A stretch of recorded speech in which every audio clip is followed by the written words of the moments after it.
بسم اللہ الرحمن الرحیم۔ السلام علیکم۔ ایک مرتبہ ایک شخص حضرت عبداللہ بن مبارک کی خدمت میں حاضر ہوا اور بولا، حضرت کچھ برے دن آئے ہیں، سخت پریشانی میں ہوں۔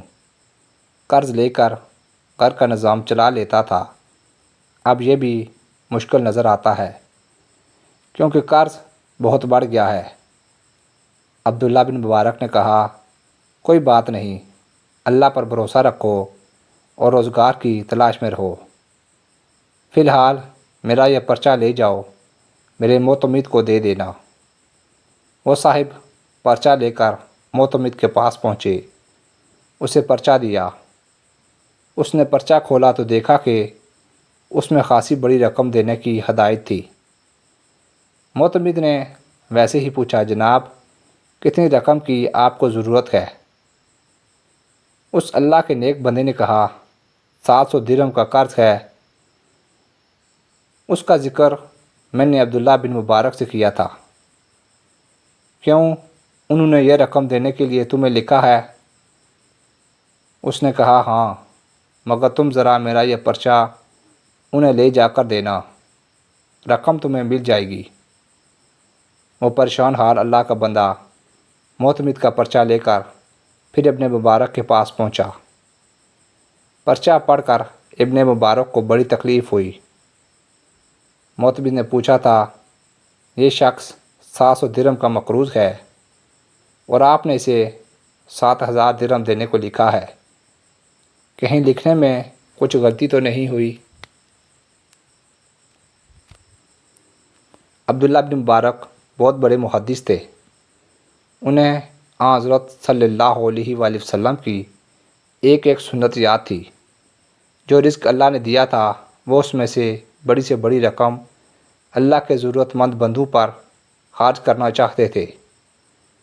انہیں معتمد کی باریک بینی کچھ اچھی معلوم نہ ہوئی۔ جواب میں اسے لکھا کہ میری تحریر پڑھتے ہی اس شخص کو 14,000 درہم دے دو۔ فوراً دینے کی تاکید کی۔ اس نے 700 مانگے تھے، میں نے 7,000 پیش کیے تھے۔ ظالم، تم نے میری لذت ایمانی کو مول تول کی نظر کر دیا۔ اسے معلوم ہے کہ 7,000 ملیں گے، اس لیے اب اسے 14,000 درہم دو۔ یہ رقم اس کے لیے غیر متوقع ہوگی۔ حضرت عبداللہ بن مبارک کہتے تھے، اللہ کے نبی صلی اللہ علیہ وآلہ وسلم کا فرمان ہے کہ جو شخص بھی کسی مسلمان کو اچانک خوش کر دے گا، یعنی مانگنے والے کی خواہش سے بڑھ کر دے گا، تو اللہ تعالیٰ اسے بخش دے گا، اور جو کچھ اس نے اللہ کی راہ میں دیا ہے اس سے کہیں بڑھ کر لوٹا دے گا۔ ارشاد باری تعالیٰ ہے کہ جو کچھ اللہ تعالیٰ کی راہ میں دیا جائے گا اس سے کہیں بڑھ کر اسے لوٹا دیا جائے گا، اور اس میں ذرا کمی نہ ہوگی۔ عبداللہ بن مبارک اپنے وطن سے کئی سو میل کا سفر کر کے شام گئے، اور وہاں سے لوٹے تو وطن پہنچ کر انہوں نے دیکھا کہ ان کے پاس کسی کا ایک قلم رہ گیا ہے۔ فوراً یاد آیا کہ یہ تو انہوں نے شام میں ایک شخص سے تھوڑی دیر کے لیے لیا تھا۔ معمولی قلم تھا، اس کی کوئی اہمیت نہ تھی، لیکن اللہ سے ڈرنے والے عبداللہ بن مبارک کے لیے یہ امانت لوٹانے کا مسئلہ تھا۔ فوراً سامان سفر درست کیا اور دوبارہ شام کے سفر پر نکل کھڑے ہوئے۔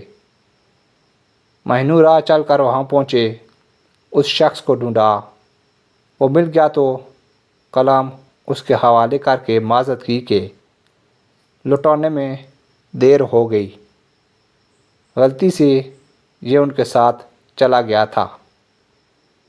اس شخص نے قلم واپس لے لیا تو آپ نے اللہ کا شکر ادا کیا کہ مولا تو نے مجھے خیانت سے بچا لیا، حالانکہ وہ قلم صرف 2 دمڑی کا تھا۔